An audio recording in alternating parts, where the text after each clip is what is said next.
Genesis chapter 8. But God remembered Noah and all the wild animals and the livestock that were with him in the ark, and he sent a wind over the earth, and the waters receded. Now the springs of the deep and the floodgates of the heavens had been closed, and the rain had stopped falling from the sky. The water receded steadily from the earth. At the end of the 150 days the water had gone down, and on the 17th day of the 7th month the ark came to rest on the mountains of Ararat. The waters continued to recede until the 10th month, and on the first day of the 10th month the tops of the mountains became visible. After 40 days Noah opened a window he had made in the ark and sent out a raven, and it kept flying back and forth until the water had dried up from the earth. Then he sent out a dove to see if the water had receded from the surface of the ground. But the dove could find nowhere to perch, because there was water over all the surface of the earth. So it returned to Noah in the ark.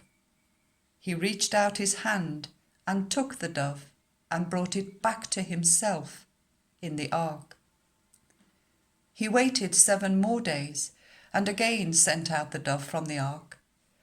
When the dove returned to him in the evening, there in its beak was a freshly plucked olive leaf. Then Noah knew that the water had receded from the earth. He waited 7 more days and sent the dove out again, but this time it did not return to him. By the first day of the 1st month of Noah's 601st year, the water had dried up from the earth. Noah then removed the covering from the ark and saw that the surface of the ground was dry. By the 27th day of the 2nd month, the earth was completely dry. Then God said to Noah, "Come out of the ark, you and your wife, and your sons and their wives.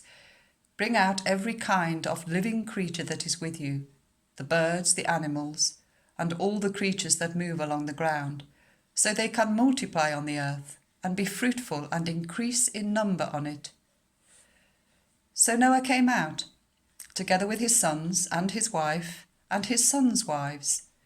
All the animals and all the creatures that move along the ground and all the birds, everything that moves on the earth, came out of the ark, one kind after another. Then Noah built an altar to the Lord, and taking some of all the clean animals and clean birds, he sacrificed burnt offerings on it. The Lord smelled the pleasing aroma and said in his heart, "Never again will I curse the ground because of human beings, even though every inclination of the human heart is evil from childhood. And never again will I destroy all living creatures as I have done.